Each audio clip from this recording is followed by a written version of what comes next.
All right, so I'm going to show you guys how to create very accurate colors for your digital mosaics. So you're going to go into a different tab and you're going to type in ColorPick Eyedropper. Once you have done that, you're going to click on the very first option. And it should look something like this. We don't have to worry about any of this.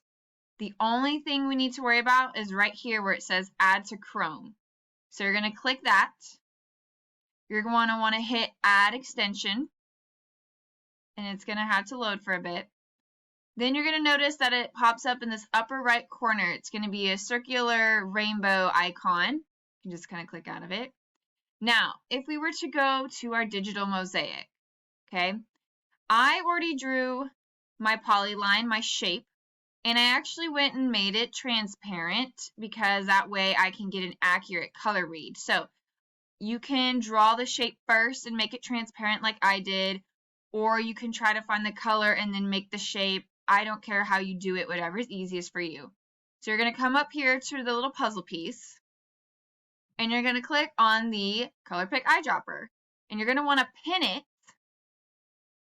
to the board. That way you don't have to constantly have to click on the puzzle piece and open it every time. Once you just have it right there, you're good. Once you click on it, it's going to take a bit of a second to kind of load. And now what I'm going to do is I'm going to click with the little cursor right in the middle of my shape because that is about the color I want. Now this part's very important. You're going to make sure you're hovering over this and it's highlighted blue. You have to hit Control C. Okay, have to hit Control C.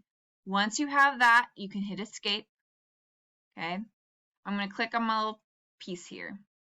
To fill it, I'm going to go to Custom.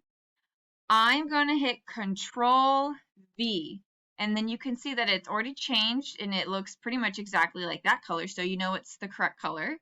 Okay, I'm going to hit OK, and then I can hit Escape, or I can hit, the mouse, and then that way it matches. And if I want it to really match and not have that outline, I can make the border transparent. And look how well it blends in. So if you are wanting to have that very, very accurate color to your digital mosaic and get the really nice value transitions and all of that good stuff, that will help your grade. I recommend that, again, you go and download ColorPick Eyedropper, and you download it. Ooh, clicking all over the place. Where'd I go? Aha. And then you go up here to the puzzle piece, you pin it, and there you go. That will help a lot of y'all, and that actually might make your work look awesome. If you have any questions about how to use the ColorPick, just let me know, and I'll be happy to help you.